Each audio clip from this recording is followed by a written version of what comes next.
E ainda tem culinária. Que tal aprender a fazer um bolo confeitado? É, desses de confeitaria mesmo. Logo mais a gente ensina o passo a passo para você. Não saia daí, fique conosco, o programa Evidências já está no ar.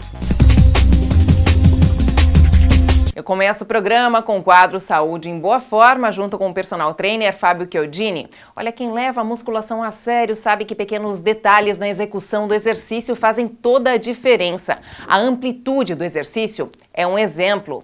É realmente aquele detalhe a mais que vai esculpir o seu corpo. Acompanhe. Olá, seja muito bem-vindo a mais um quadro Saúde em Boa Forma. Alguns telespectadores vêm me questionando a respeito de trabalhar ou não os movimentos, os exercícios mais especificamente falando, em grandes amplitude ou não. Essa é uma dúvida que paira a cabeça dos praticantes de musculação. E hoje a gente vai representar aqui alguns exemplos na prática com a minha atleta Juliana Machado. Juliana, inicia o movimento. Essa aqui então é uma máquina do leg 45, onde a Juliana inicialmente vai fazer um movimento em pequena amplitude, que é muito comum nós vermos na academia. Reparem esta amplitude e agora grande amplitude, Juliana. Ótimo, lá embaixo. O que acontece aqui é que quando nós fizemos o movimento em grande amplitude, nós estaremos recrutando um maior número de unidades motoras, ou seja, você estará trabalhando o seu músculo de forma mais efetiva e nesse movimento, por exemplo, além do quadríceps, que é o músculo-alvo principal, nós também estaremos tendo a possibilidade de estar recrutando a musculatura do glúteo.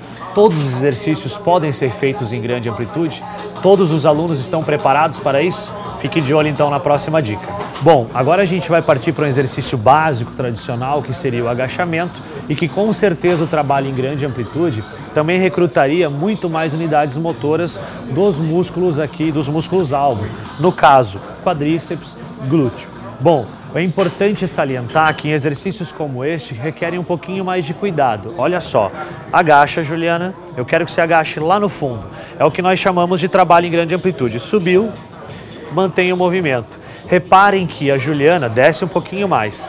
Devido à falta de flexibilidade, ela faz uma retroversão de quadril no final do movimento. O que seria isso? O glúteo, ele vem para dentro, ele se projeta para frente.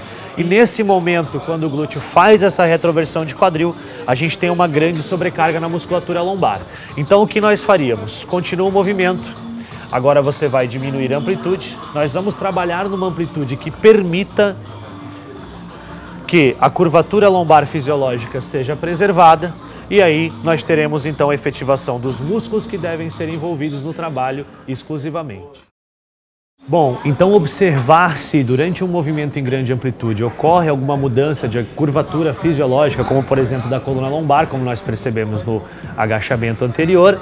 O trabalho então numa menor amplitude seria a nossa primeira sugestão e a segunda sugestão seria então a substituição por um exercício similar. Aqui no caso a Juliana vai fazer o exercício de passada unilateral, que seria um movimento basicamente de agachamento com unilateralmente. Aumenta um pouquinho a amplitude, Ju. E aqui vocês podem perceber que não existe retroversão de quadril e ela consegue fazer o trabalho em grande amplitude, mantendo o exercício muito efetivo.